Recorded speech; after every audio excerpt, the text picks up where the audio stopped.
In the meantime, you can ask any question via chat because your microphone is not working, but it is fine. So let me start the unit. The name of the first unit is Computer Systems and Software. Basically, this unit is an introduction to computers. An introduction to computers is basically the very basic unit being taught into every study of computers. No matter if it is a uni course, if it is a level 4, if it is a level 3, level 5, whoever wants to study in computer or computer science or IT, it is mandatory that every student, every learner should know the basics of the computer, including hardware and software, right? So, the first learning outcome of this unit is understanding components of computer systems. Second is understanding computer software.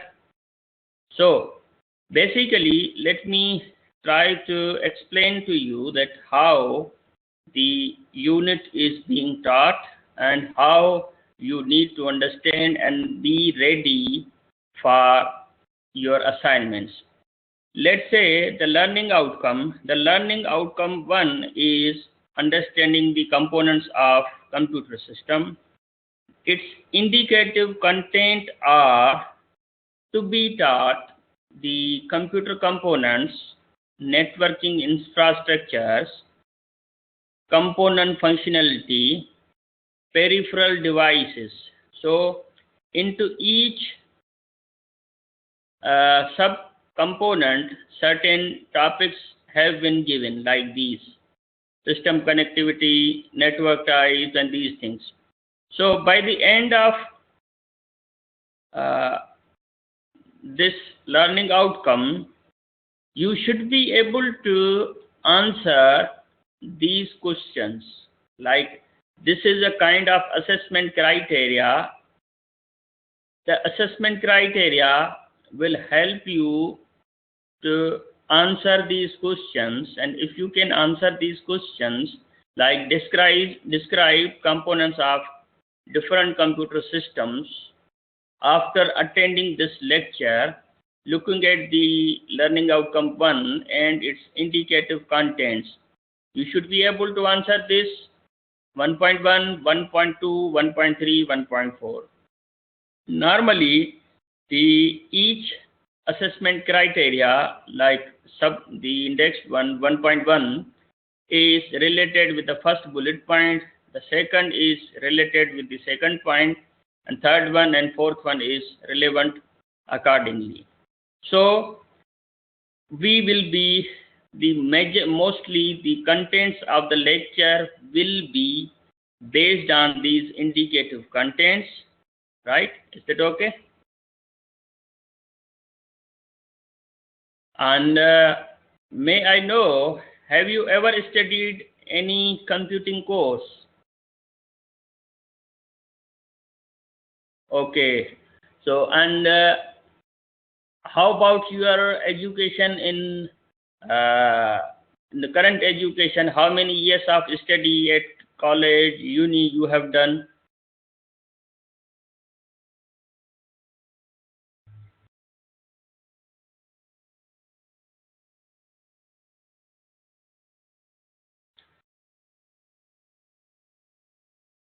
Hello.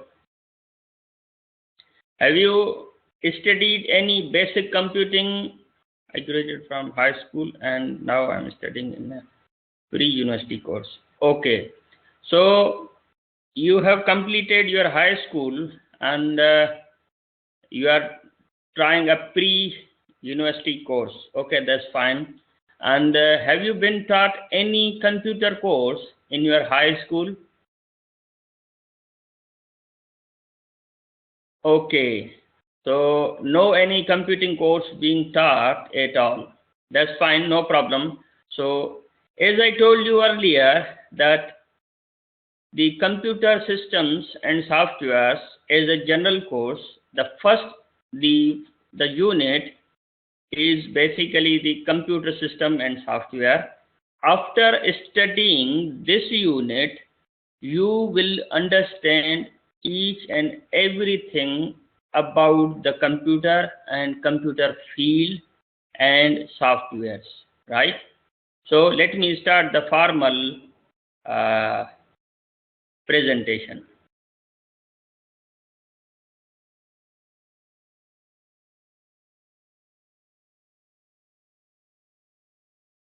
Now, learning outcome 1, understand the components of a computer system.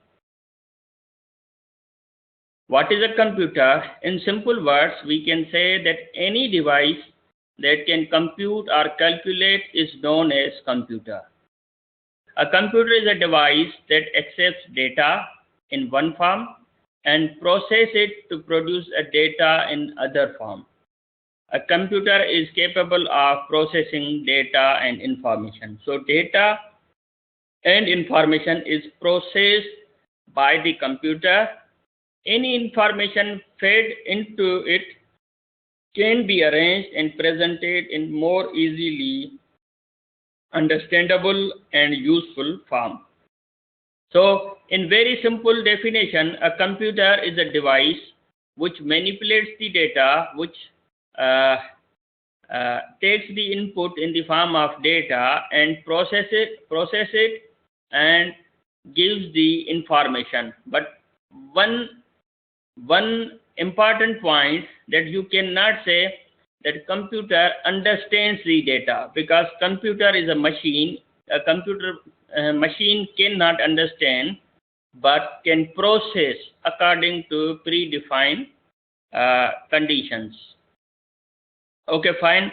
Now, system component types. Major components of the system are hardware and software. A computer's hardware consists of electronic devices, the parts you can see and touch. Any component of the computer that you can physically see and touch is called the hardware. The term device refers to any piece of hardware used by the computer, such as keyboard, monitor, modem, mouse, etc., etc. While software, also called programs, consists of organized set of instructions for controlling the computer. So basically, the hardware of the computer is controlled by the software through instructions. Some programs exist for the computer's use to help it manage its own tasks and devices. Other programs exist for the user and enable the computer to perform tasks for you, such as creating documents. So, those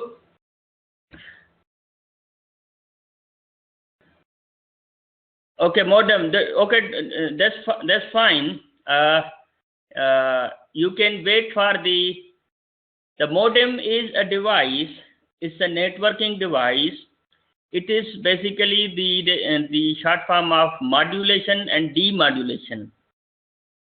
When you connect your computer, internet or network through a device, then you use a modem. Modem is the device called modulation and demodulation. It basically interprets and sends and receives the data. Is that clear?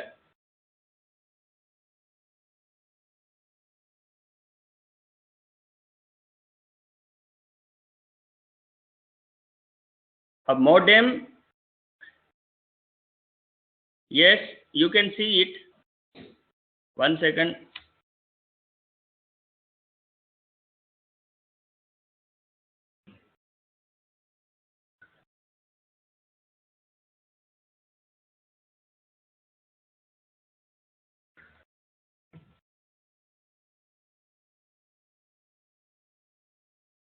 A combined device for modulation and demodulation, for example, between digital data of a computer and analog signal of the telephone. Now, this is a normal modem. What happens, like, how do you connect your computer, the internet with your computer? Do you connect with any cable, the Wi-Fi, or you connect with the telephone line and it connects with the internet? Okay, Wi-Fi. So again, Wi-Fi is basically the connection between the modem or router and your computer, and the telephone line is connected with modem.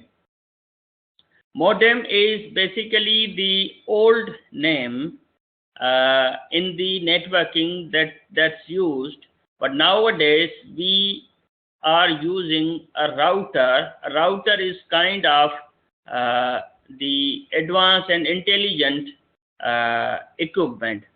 So maybe you are most welcome to ask any questions, and there is lots of stuff to be discussed and during these slides, and you can ask me questions at any time, but it will be good that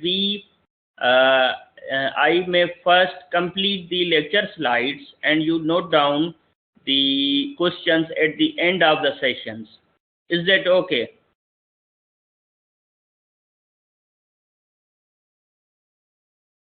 Okay, fine. And you can have a pen and paper and you can note down whatever you wanted me to explain, and so that our target should have been completed for completing the sessions, because there is lots of units into this course, and every unit and every learning out will have probably about 28 slides, and hardly we can complete those slides.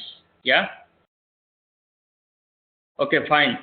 So I believe that modem should be clear to you, and you shouldn't have any problem in understanding the modem. Okay, fine.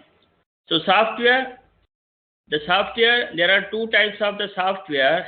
One is the one that is must needed to operate the hardware, to control the hardware itself, that is called the operating system, and the other programs are called the application softwares, which are used to create the documents.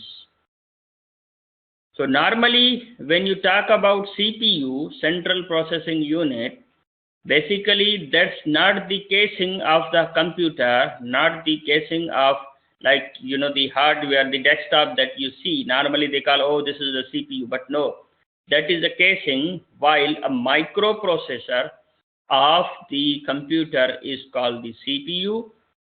It has internally a structure defined as that there is memory unit, there is arithmetic and logic unit, and control unit.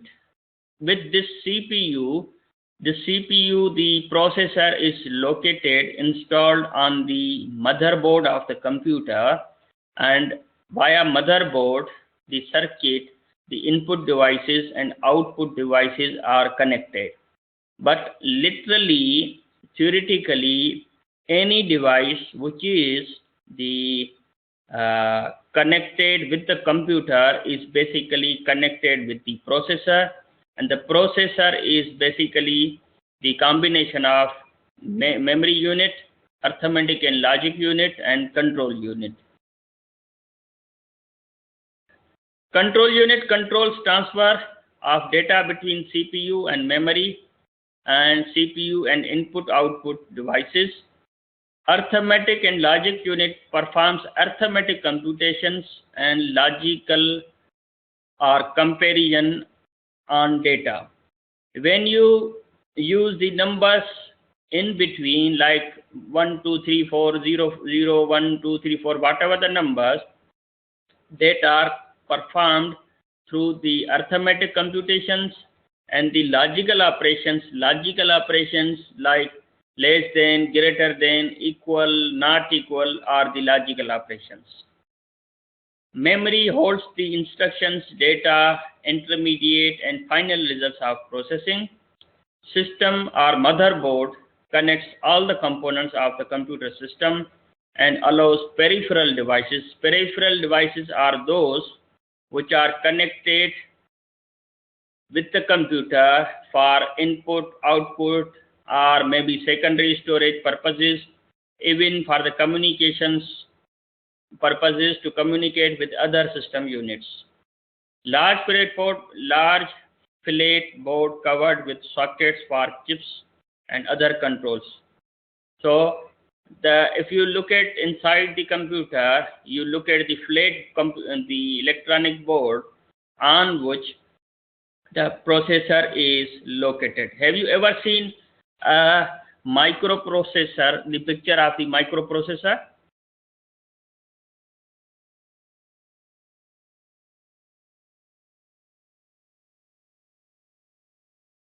It's very simple. Let me show you.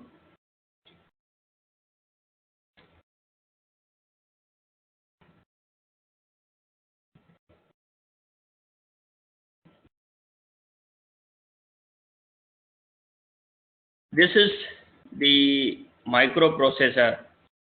Which one? This. Can you have a look? The cursor. Are you able to see my cursor?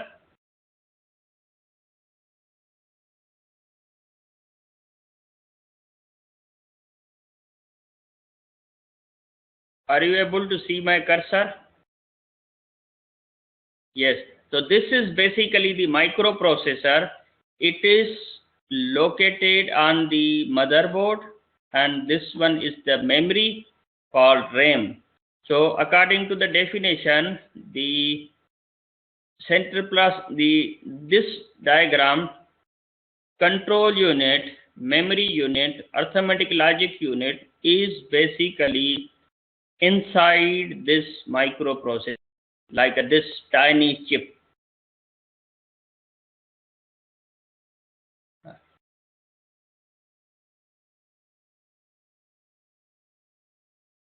And maybe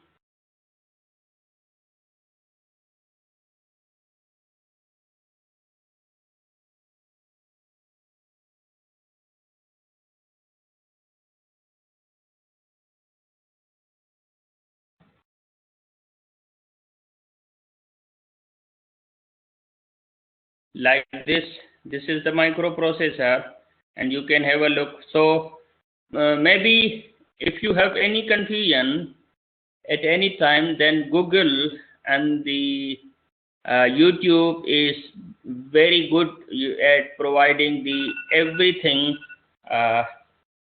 related and everything related with any terminology. Yeah, is that okay? Fine. Now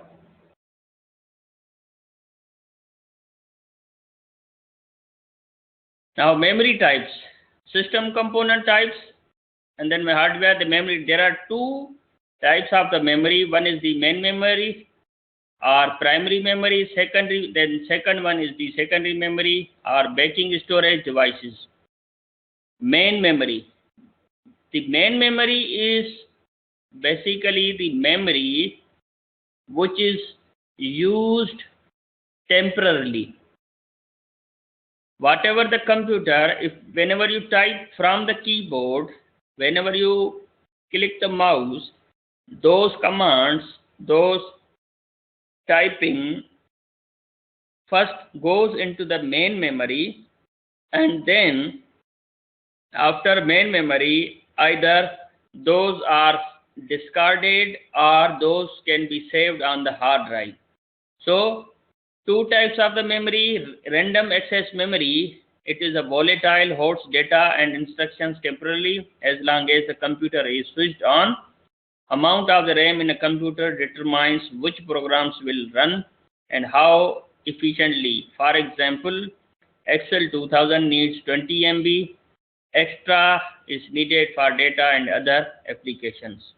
So if you must have seen any laptop configuration that this computer is Core i3 and it has 6 GB of memory. It has 8 GB of memory and it has 1 terabyte hard drive. So when you talk about the 6 GB of memory, then you are talking the main memory. So one is the random access memory, the RAM, and the RAM still has certain the types like DDR1, DDR2, DDR3, DDR4, something like that. So this is basically the main memory, and the other type of the memory is the ROM, read-only memory. The ROM is the permanent, holds data and instructions even when the computer is switched off. Data or program instructions are read-only and cannot be changed. So we are not talking about the hard drive where you save your computer, the programs, but whenever the Windows is loaded, you use the RAM, random access memory, and the configuration of the computer, like which computer is this, what is the processor, how much memory is installed, how many components, the circuitry, whatever is on the computer is basically stored into the ROM. So ROM stores all the configuration of the system, and RAM stores the temporary data during execution of the computer, right? And the secondary memory is basically the storage device like a hard drive, the USB memory, or any of the other type. So again, there are two types of the secondary storage. One is the sequential access device, other one is the random access device. So two primary storage technologies can be magnetic or optical. The main memory is normally a circuit, a chip, while the secondary memory can be a magnetic or optical. For example, when it says optical, it means a CD drive, a CD, a compact disc, or DVD is a kind of optical disc, and it is basically the random access. You can access any data from the CD at any time. For example, there are 100 songs into the CD. Then you can quickly access any song at any time, while the sequential access devices are accessed in sequence. Have you ever seen any tape recorder, the cassette, audio cassette?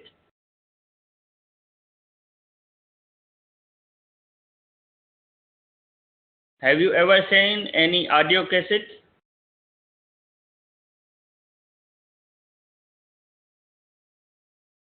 Yes, the audio cassette, or have you ever seen any VCR, video cassette recorder?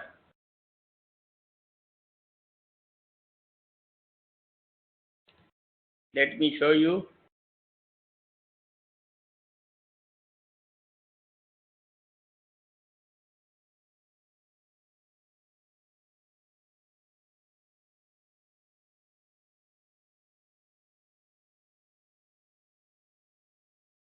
This is the old kind of video cassette recorder where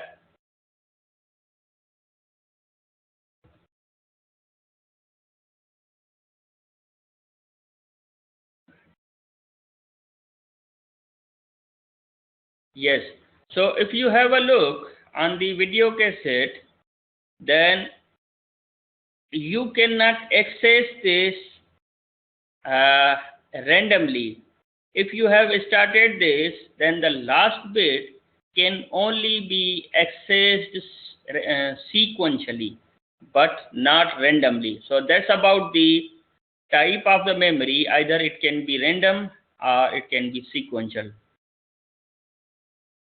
Now, the secondary memory, the primary types of magnetic storage are magnetic tape, diskettes, hard disk, high capacity floppy disk. So when you talk about the kind of magnetic storage, basically these kinds of cassettes use a magnetic material to store the data.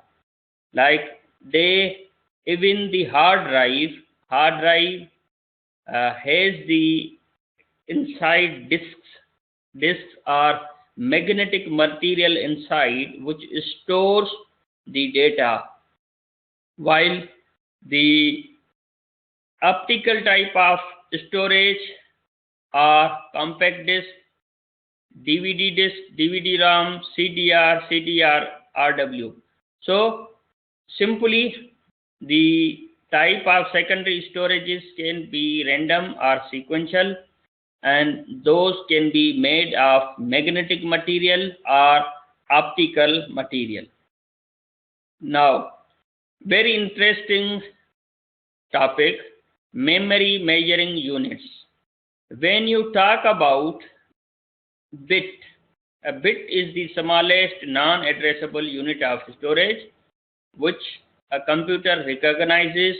Bit is an abbreviation of binary digit which may be on or off. It is also represented by 0 or 1. Nibble is a group of 4 bits, is called a nibble. Nibble is also called a half byte. This is a non-addressable unit of memory. Non-addressable means you cannot locate an address of a nibble or bit. For example, if you have a room in your house, then you cannot give it an address. But while if your complete house has a number, for example 33, then it is addressable. So inside a computer, in the memory measuring units, the byte is the smallest addressable unit of storage location, capable to accommodate one character. The character may be an alphabet, a number, or a special symbol.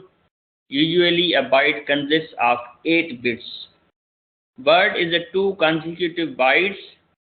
16 bytes are called a word. This term is used in 80286 microprocessors. So microprocessors, they have a history. They started from very basic processor 8086, 80286, 80386, 80486, then Pentium 1, Pentium 2, then Pentium 3, then Pentium 4, then the Intel dual core, and then Core i3, Core 2 Duo, Core i5, Core i7. So that's the history of the processors. The double word for consequent byte, 4 consequent bytes, 32 bits are called the double word. This term is used in 80386 and 80486 processor. A kilobyte, basically a kilo is normally 1000, but in computer terminology, a kilo is always 1024 bytes. A kilobyte is big unit of memory, generally represented by KB. It contains 1024 bytes. Megabyte is basically 1024 kilobytes. When you multiply the 1024 bytes with 1024 bytes, it makes a 1 megabyte. A gigabyte is basically when you multiply 1024 megabytes into 104857.6, then you make a gigabyte. Similarly, a terabyte is basically the 1024 gigabytes, and you calculate or multiply like these 1024 into 1073 terabytes. So these are very simple calculations for the class purpose, this unit purpose. Thus, these calculations have been just given, but if you are interested in order to manipulate, calculate the bytes into megabytes and terabytes, you can do it easily. That's a very basic calculation. Even you can find lots of charts on the Google about these measurements. Standard methods of input. Normally, you use a keyboard and mouse. The variants of mouse, you must have seen a trackball, trackpads, integrated point devices. Alternative methods of input can be devices for hand, optical input devices, audio-visual devices, and devices for hand like a pen drive, the pen like when you write down something through like a pen, a touch screen, a gaming controllers. These are some kind of inputs. Standard output devices are monitor, printers, speakers, plotters, and multimedia projectors. They are kind of output devices. Peripheral devices. A peripheral device is defined as the computer device such as keyboard, printer that is not part of essential computer. Essential computer like memory and processor, they are core components, while peripheral devices are connected with the computer. These auxiliary devices are intended to be connected to the computer and used. Types of peripheral devices can be external or internal. The examples of external peripheral devices are mouse, keyboard, printer, monitor, external zip drive or scanner. The examples of internal peripheral devices include CD-ROM or CDR drive or internal modem. Network types.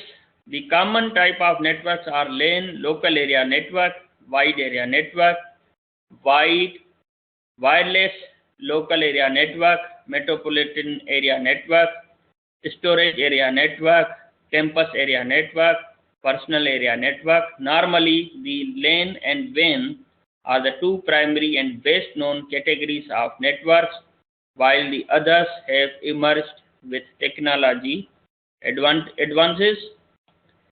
A LAN connects a network devices over a relatively short distance.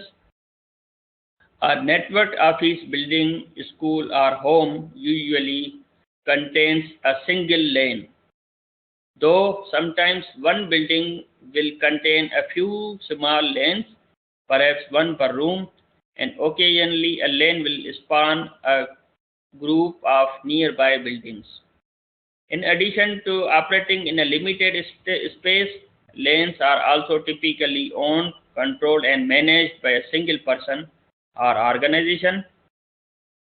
WAN, wide area network, as the term implies, a WAN spans large physical distance. The internet is the largest WAN spanning the earth. A WAN is geographically dispersed collection of LANs. A network device called a router or modem connects the LANs to a WAN. In IP networking, the router maintains both LAN address and a WAN address. A router can be called as a modem, and inside the modem there is a routing algorithms which help you to connect with.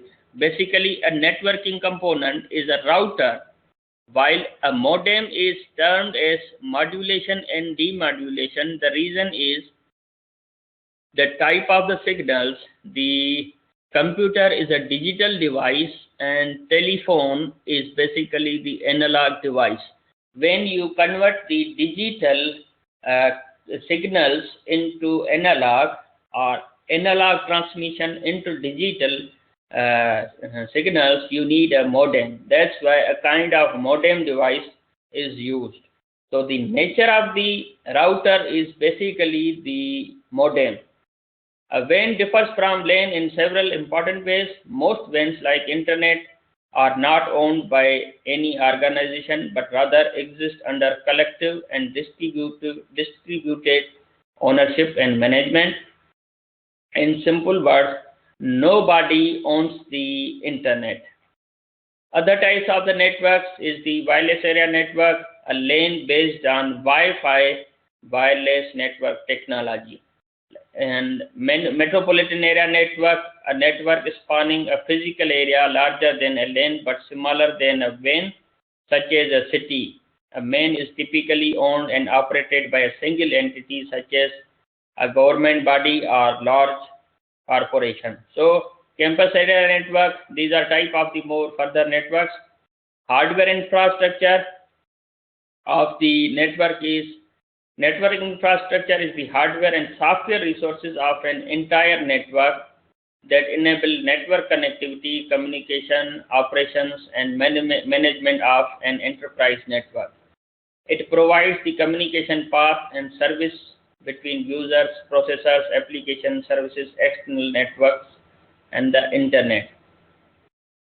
A typical networking infrastructure includes router, switches, LAN cards, wireless routers, and cables. Now, if you look at this, then these components help you connect with for networking. Networking software used could be the network operations and management, operating systems, firewall, network security applications. Networking softwares and network performance management softwares that gives you power to monitor and manage your network.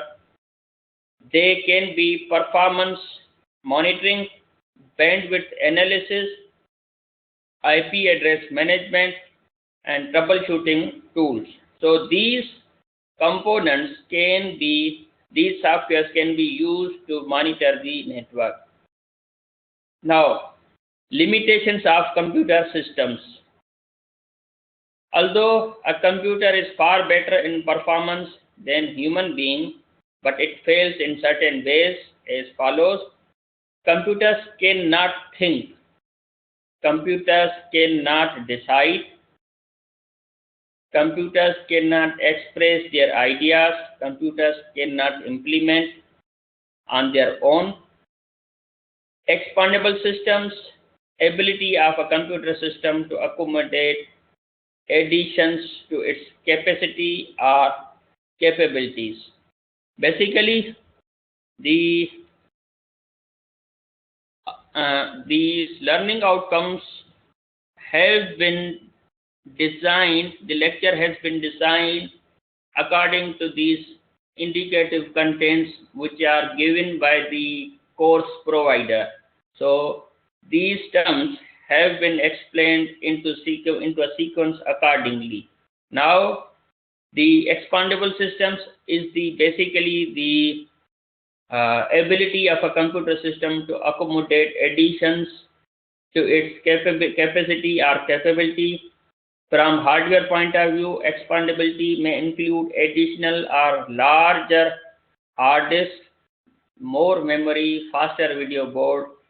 From software point of view, it may include ability to support more network users, greater number of hits from website visitors, and extensibility and scaling also defines the expandable software. So it's about the overall introduction to computer. I would suggest you to go through another book, is Introduction to Computers by Peter Norton, and you can find this book and its presentations like chapter 1 and PowerPoint presentation like this.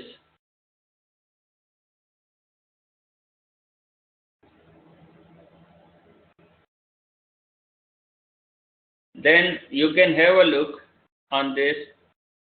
You will see these topics very much in detail and introductory level about the computers. So your recommended books is a kind of this Introduction to Computers by Peter Norton. So in addition to these slides, so that's it, and today's session is completed. Do you have any question to ask?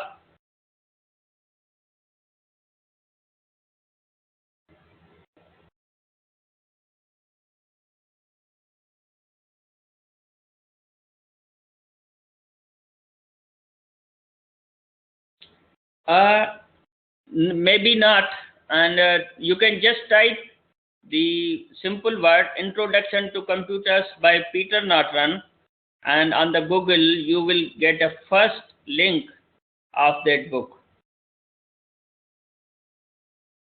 Although all the material has already been included into the lecture slides, but the recommended one is kind of Introduction to Peter Norton. The reason that this book has not been recommended by the course awarding body, but as a tutor, I like it best for every student to read.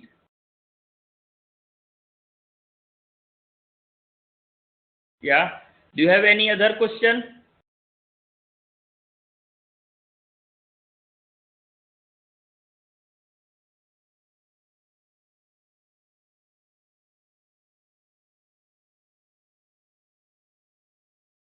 Microprocessor work as a central processing unit. Basically, the microprocessor is the central processing itself. Yes, when you say central processing unit, it means you are talking about central processor. When you are talking about central processing unit, it means you are talking about microprocessor. But normally, when you say, normally in what do you call the casing of the computer in your country? And like the box which has the where you connect your cables and where you have a button, where you have a hard drive inside, what do you call it?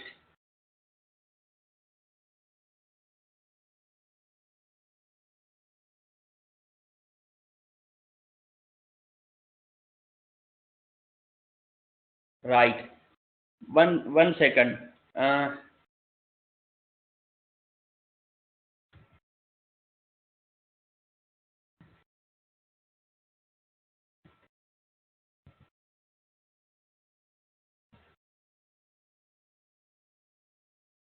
When you go to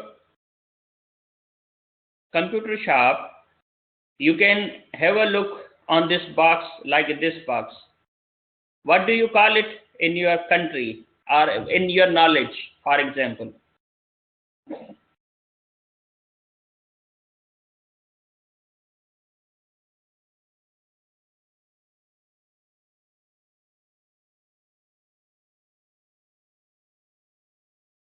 For example,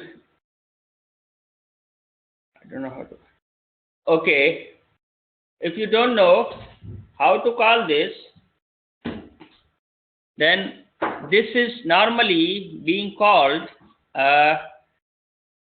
CPU. Normally, generally they call CPU a desktop, a tower, but CPU technically is the microprocessor unit, a chip that is basically the central processing unit.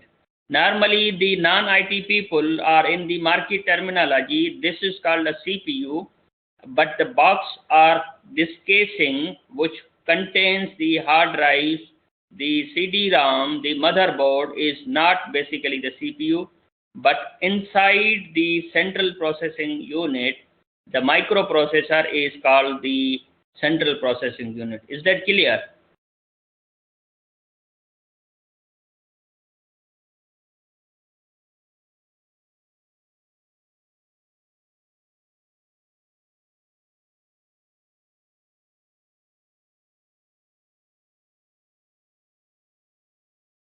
Simply, a computer tower or desktop is the component, while theoretically a microprocessor or central processing unit is the processor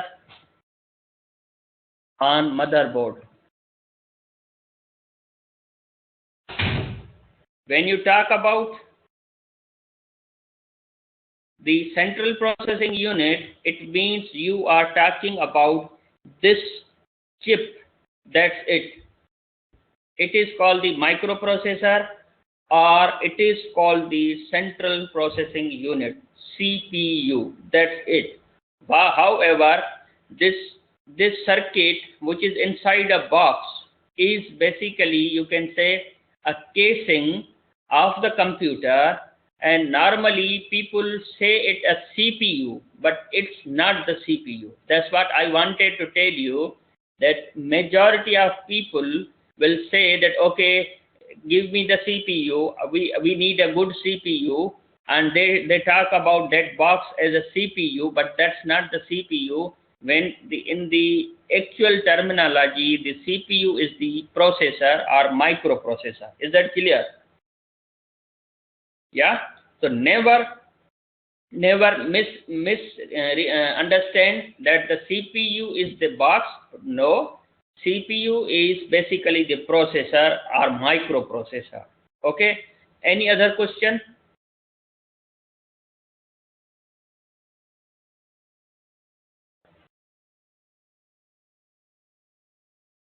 Okay, yeah, go ahead.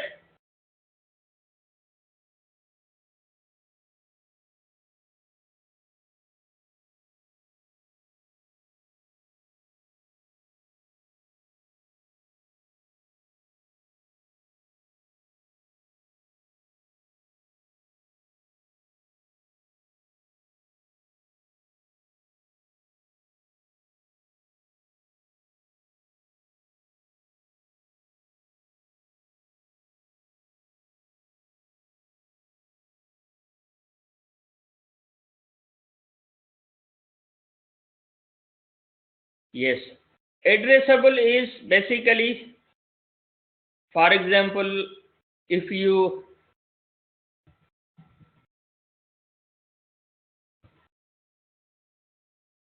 this is a hard drive. Do you know what is hard drive?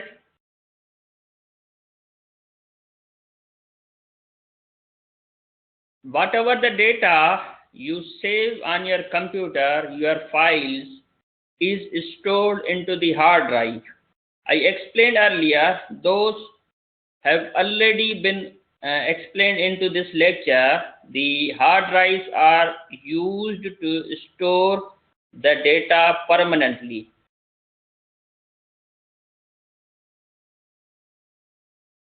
Okay, so if you have a look, this is hard disk. Then the circular disk is the magnetic material. It stores your data. And if you look at this, then for example, this segment, like a yellow one, is a block. It has a size. If this size is minimum of 1 byte, then you can give it a number that your data is stored into that yellow uh, location. If you say that this yellow is a kind of bit only, as I explained that bit and nibble is non-addressable, then in the computer you can assume that, for example, this red circle is a byte, then you can go and search that byte. However, you cannot access the yellow as a bit. So if yellow is considered as a unit of memory, which is a bit or nibble, then outside this you cannot directly go to access this yellow, because it is a non-addressable. Like if you say that in your house, room number 3 you are sitting, then from outside I cannot directly come to room number 3. While if you give me the home address, then I can come and reach and search your home address first, and then can find you in the room number 3. So the smallest memory units are bit and nibble, but they are non-addressable. When they start from byte, then it is addressable, then word, the megabyte, gigabyte, everything could be located and discoverable and accessible. Is that clear between the addressable and non-addressable? Okay, fine.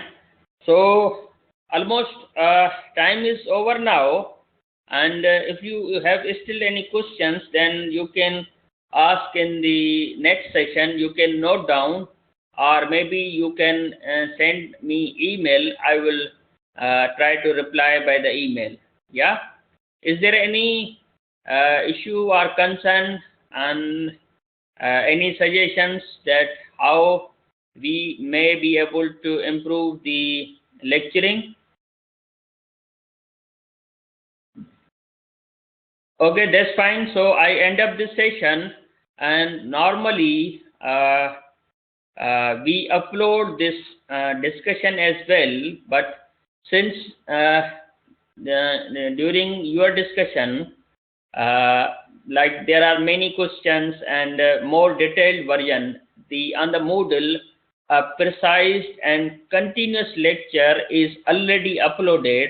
You can repeat that recording from Moodle, and we still will have this recording, but we can only share with you its link, and it will be available via email only. Is that okay? Okay, so do you need the recording of this lesson taken by you? Okay, that's fine. I would send you the link of this recording, and you can access it anytime, but the slide itself is already uploaded on the Moodle, and its continuous recording is also available on the Moodle. So, okay, that's fine. Thank you very much, and see you next week, same time. And in case if there will be any change of schedule, then I would let you know. Okay?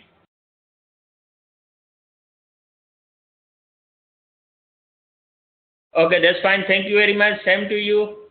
Thank you. Bye.